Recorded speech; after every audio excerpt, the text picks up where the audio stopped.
So in this video, I will be giving you 5 tips to increase your well-being. You'll want to stick around because I have a bonus tip for you at the end of the video as well. First, which is very important and something you should already be doing, is going to the gym. Now going to the gym, especially if you're a beginner, you will see gains very quickly.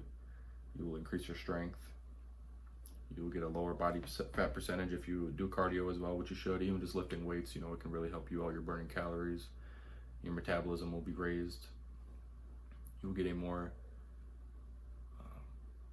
of a physique that you can be proud of and something that you put work into, and you can see the results in the mirror. That how great is that? You can look in the mirror and be like, wow, I did this, I'm responsible for this. And it can be the opposite as well.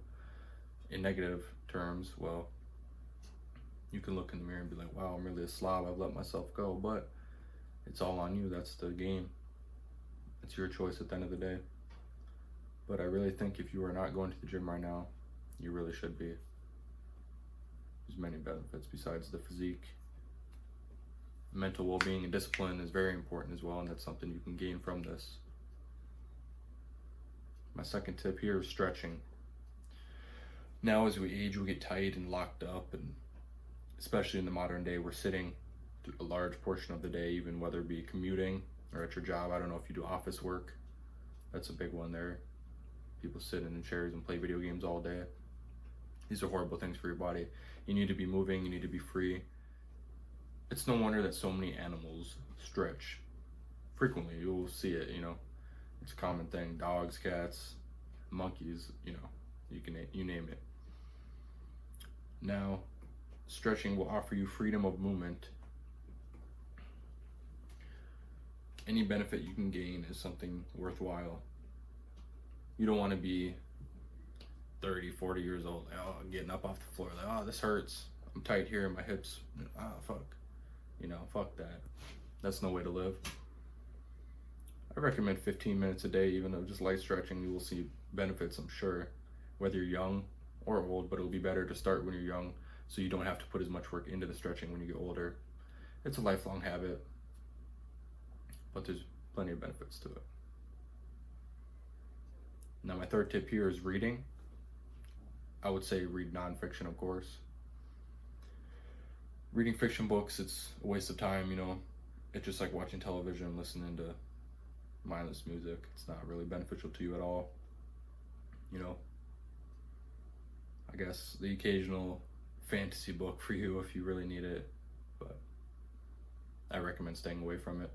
There's only positive benefits to reading a self-help book, a psychology book. There's plenty of things to learn. You can learn finance, communication, lots of things through books. You can increase your vocabulary as well as increase your gray matter in your brain. It's a statistic online. You can really look it up. So that's huge. There's many benefits to added gray matter to your brain. Who wouldn't want to be a little sharper, a little smarter? As well as an increased vocabulary. Using that in your day-to-day will give you better communication. It only makes sense. It's a simple thing to do. Most people, the last time they picked up a book was in school, and that was years ago for most people in that case. Some people are 60 years old and the last book they read was, fucking 40 years ago. Come on. That's insane. If you have time to watch TV, time to sit down and do nothing and mindlessly scroll on your phone, of course you have time to read. Some people say, I don't have time. Same with the gym. I don't have time. Stretching, I don't have time. Well, what are you doing? I bet you before you clicked on this video, you were scrolling on your phone. It's maybe been an hour, 2 hours. Just think about it. Fourth, we have vitamins and increased water intake. Now, of course, with the water, hydration is a big thing. Many people are dehydrated in their day-to-day. And hydration, it's so important. We are made up of a large percentage of water. It increases blood flow. Helps with your skin as well as vitamins.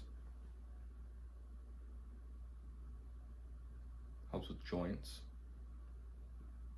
And then the vitamins, a lot of people are deficient in many of them, especially vitamin D. Most people are inside a large portion of the day. Again, many people are not outside for extended hour periods.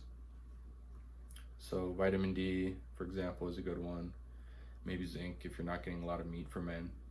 can boost testosterone, which of course is very important. Let's see, vitamin C if you're not getting a lot of citrus. There's many important ones. A lot of people, it's more, personalized, depending on how your diet is, but most people are deficient in many of them. And tip number 5 is meditation, which will help you clear your mind and be less distracted in your day-to-day. Now this is very important, especially with how things are in the modern day. Everything is so distracting, whether it be our phone, social media, friends, trying to keep up with everything, FOMO, missing out on the latest Instagram post or what the celebrity is doing, such what. You get my point. And when you really can clear your mind and focus, think about it. How often do you sit and just think? Even just have a clear mind. Most of us, we have a phone glued in our hand a large portion of the day. So this is something that's very much needed, I would say, in the modern day. You might hear that and think, oh, that's lame, that's silly, sitting there meditating. Well, it's so simple. It's so simple. You can start now, even start for a few minutes a day. You think of the improvements that you can gain from that. Compared to nothing, it's huge. Work your way up to maybe 30 minutes, 15 minutes, 30 minutes after a while, and you will see added benefits. You should try to add it to your routine daily. Like I said, start at a minute. If you've never meditated, start at a minute today. Do it tomorrow again for a minute, and then maybe the next day do it for a minute and a half, and then 2 minutes, and 3 minutes, and 4. You get my point, and go on and upward. And I guarantee you will see benefits from that. The power to think and just have a clear mind is priceless. Who wouldn't want that? You have the power to make that for yourself. And the bonus tip that I have for you today is less social media. Wow. Less time on your phone, less video games, less mindless music blasting in your ear. The average person, the average American, spends 7.5 hours on their phone a day, screen time. And that's just the phone, not TV, not a video game. Think about that. That is insane. That's insane. Imagine what you could do in 7.5 hours. I don't have time. I just don't have the time. I don't have enough time. My day is so busy. I'm doing this, I'm doing that. What the fuck are you really doing? Come on. Well, you put your goals and dreams on the sideline and your screen time is 7.5 hours. Are you kidding me? No wonder you're broke. No wonder you're sad. No wonder you're depressed. It's very harsh, but it is the truth. And it's almost like they purposely make it this way. Of course they do. They have scientists and neurologists and psychologists on payroll studying how to get you hooked. And you are hooked. Sad to say, the screen time for the average US citizen in 10 years might be 10 hours. Who knows? It's a larger jump from 7.5, but 7.5 is ridiculous. You're putting in a whole shift on your phone. Whole 8-hour shift almost. Just think about it. That's all I have for you today. I think if you implement these 5 tips as well as the bonus tip into your life, going to the gym, stretching, reading, vitamins and hydration, meditation, mindfulness, and less social media, I guarantee you will be a different person in a year's time or less.